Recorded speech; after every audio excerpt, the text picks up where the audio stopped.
Good morning to Bridget, Rachel, Keir, and do you know what? Every politician who's about to make a really stupid policy, good morning to you. I want to introduce you to somebody very special. This is Stanley the cat.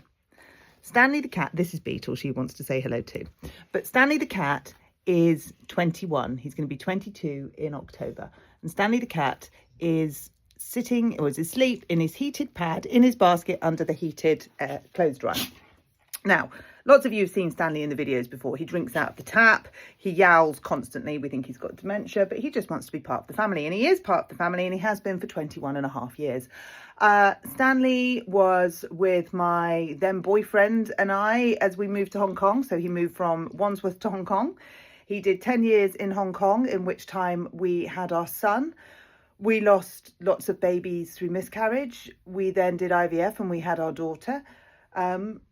Tricky times, and Stanley was there through all of that. And then when our marriage broke down, Stanley was there, and he moved back to England with me and the kids when we came, which was 10 years ago now. And it was the four of us. It was me, the kids, and Stanley. He was there when all the horror dogs came along. He's seen too many puppies that he would like to, and he's moved house 3 times since we've been back here. And Stanley asks for nothing.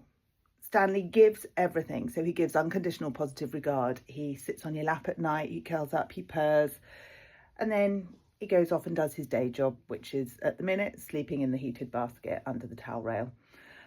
He is what I think we should all model ourselves on, which sounds weird. Someone's going to go, you can't model yourself on a cat. You actually can model yourself on a cat or a dog. Why do we have pets? We have them because they don't ask from us. They give. They just see, sense and feel what we need, and they give it. So Stanley has known when I've needed him, when I haven't been able to stop crying because I've lost another baby, when I'm so scared that I'm going to lose the baby that I'm crying, when my marriage is breaking down, when my job is all over the place, when I don't know how I'm going to pay the bills, when I don't know if we're going to be able to keep the house. Stanley's there, as are now the dogs. And if we treated humans a little bit more like we treat animals, we might get a greater respect. If we looked after them when they were young and when they were old, if we showed them the respect that they deserved, we may well, as a country, have a better outcome. But at the minute, we are robbing kids of education and we are robbing pensioners of their twilight days. So, Rach, Keir, and any of you who are making stupid policies, next time you do, think of Stanley the cat. Because Stanley has more sense in the hairs on his body than any of you lot have got put together, because Stanley does the one thing that we should be doing. Stanley shows unconditional positive regard. He is loyal. He is steadfast. And you could learn so much from that.